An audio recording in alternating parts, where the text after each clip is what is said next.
रियासत के मुनगुरु असेंबली हल्के के ज़मीनी इंतखाब की आज रायदही चंद एक मकामात पर तशद्दुद की इक्का दुक्का वाक़यात के मासिवा पुरअमन रहे।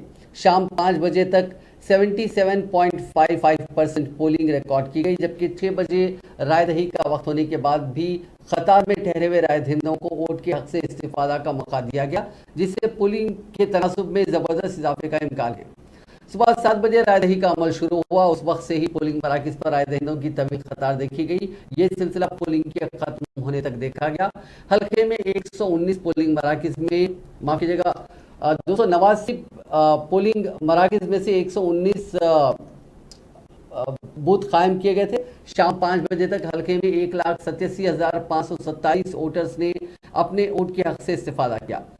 बताया गया है कि 2018 के इंतखाबात में यहाँ 891% माफ कीजिएगा 91% पोलिंग दर्ज हुई थी। अब जबकि ज़मीनी इंतखाब तमाम सियासी जमातों के लिए अहमियत के हामिल समझे जा रहे हैं, इसीलिए हर जमात के कारकुन बड़े पैमाने पर राय दहिंदों को पोलिंग बूथ तक पहुंचाने की तरगीब दी थी, जिसके पेश नज़र इस मरतबा भी ज़्यादा से ज़्यादा पोलिंग के इम्कानात हैं जो रात देर गए इलेक्शन कमीशन की जानिब से जारी किए जाएंगे। पोलिंग के दौरान चंद एक पोलिंग मराकज पर बीजेपी और टीआरएस के कारकुनों के दरमियान तसादुम के वाक़यात पेश आए। चुंडूर में बीजेपी के कारकुनों ने टीआरएस के गैर मकामी कायदीन की जानिब से राय दहिंदों में रुकूमत तकसीम करने का इल्जाम आयद करते हुए धरना दिया, जिसके जवाब में टीआरएस के कारकुनों ने भी धरना दिया। एक मौके पर दोनों जमातों के दरमियान हाथापाई शुरू हो गई, तहम पुलिस ने लाठीचार्ज करते हुए दोनों जमातों के कारकुनों को मुंतशिर कर दिया।